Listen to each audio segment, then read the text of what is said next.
Nay, nay, cried Caderousse, smiling. You have not attained that honor yet. Mercédès is not yet your wife. Just assume the tone and manner of a husband, and see how she will remind you that your hour is not yet come. The bride blushed, while Fernand, restless and uneasy, seemed to start at every fresh sound, and from time to time wiped away the large drops of perspiration that gathered on his brow. Well, never mind that, neighbor Caderousse. It is not worth while to contradict me for such a trifle as that. 'Tis true that Mercédès is not actually my wife, but, added he, drawing out his watch, in an hour and a half she will be.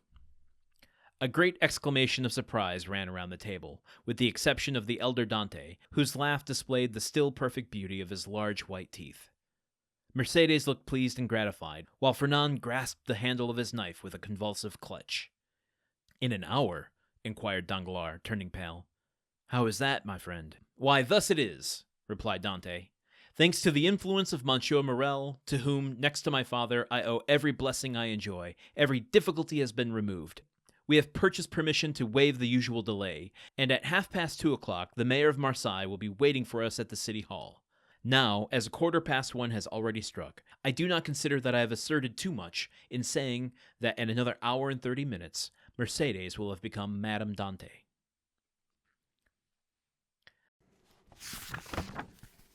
Okay,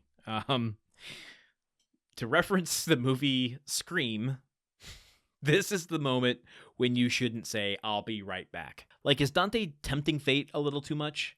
We talked about superstition in the last chapter and how both Dante and Mercédès abide by not invoking ill omens and speaking of things too early. And Dante here is finally saying, yeah, I know she's not quite my wife yet, but it's only an hour and a half to go. What could possibly happen in that amount of time? And, I don't know what's going to happen. As I'm reading this episode to episode, just like you, maybe you've read ahead, maybe you know what happens. But I don't know. Is there anything Dante can do to help himself here? I feel like fate is just like, oh, you really don't think much can happen in an hour and a half. You don't think you're asserting too much, do you, Dante? Well, let me show you a thing or two. Meanwhile, Danglars is just a stone cold killer. Fernand is all but like showing his hand here. Every little movement. He's already reaching for his knife, for God's sake. His knife. Why'd you bring your knife to a wedding? Just like, can you leave that at home for one friggin' second, dude?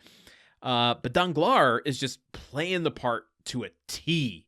And we should say, we're finally seeing Danglars and Dante interact for the first time. I mean, this is chapter 5, for God's sake. And we speculated back in chapter 1 that they haven't even spoken to each other. So now we actually have dialogue dynamics between the two of them. And he's not a total dick to Dante's face the way he is behind his back, which makes him even more calculating. He is such oh man, he's ruthless. But Caderousse is an interesting character, isn't he? I've gone all over the place on this guy. Now I just find him kind of like blustery. He's full of contradictions. He has a love for life and gossip, but like not of scandal. It seems like he's maybe a good dude.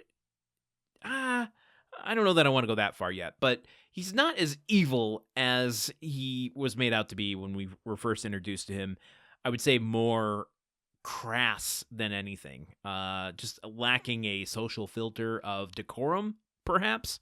But he doesn't seem to want any ill will toward any of these characters.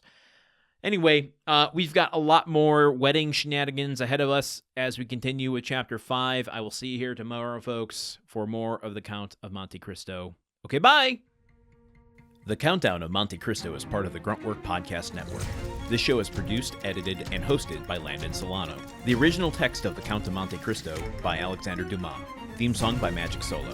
If you want to support the show and others like it, visit patreon.com/gruntworkpod. Thank you for listening. See you tomorrow.